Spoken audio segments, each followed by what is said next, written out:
Hey, Richard Chapo here, internet lawyer in San Diego, California. Advise online businesses. Hey, just cutting a quick video today. I thought you might enjoy if you've been dealing with the GDPR. It deals with a rather funny development. So, in the legal community, we have a unique situation that comes up all the time, which lawyers find very funny. And yes, you as a non-lawyer will find this fairly humorous too, I imagine. The scenario arises when you have a group that comes forward and they advocate heavily for a particular legal standard. And eventually that legal standard is enacted. And then what we tend to find is 6 months to a year later, the group that was advocating for the legal standard is violating it. And, the hypocrisy is strong with these people. And the reason I mention this is because this is kind of what we've found today in the EU. So studies come out in the European Union indicating that EU governments are violating the GDPR. Not just a few of them, 25 of 28. And the violations range from using cookies to collect data without getting consent of visitors to collecting information without a legal basis. Basically, all of the prime strike points for GDPR violations. And yes, the 25 of 28 countries includes the French.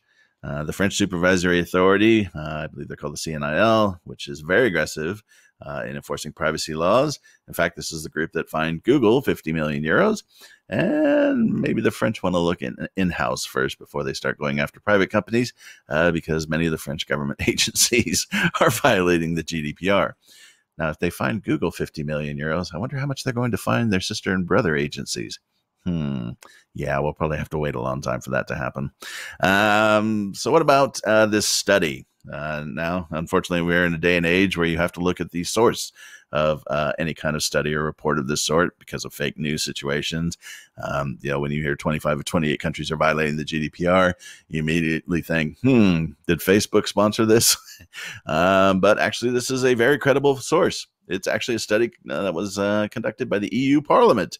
So this is the EU investigating the member states and finding that the vast majority of them are face planting on GDPR compliance. So the study is credible. Now, did any countries actually comply with the law or with the regulation? Yes, 3. Germany, Spain, and the Netherlands. Germany's not a surprise. They usually get their act together on these kinds of things. Spain is a surprise. They usually do not. And the Netherlands, good for them. So anyways, these 3 countries can go ahead and fine companies right and left with a clear mind. But as for the other countries, the hypocrisy is strong with them. So anyways, I thought I'd let you know about this study, particularly if you've struggled with complying with the GDPR. Because it is rather humorous, to say the least. So anyways, thanks for watching today's video. Have yourself a good one.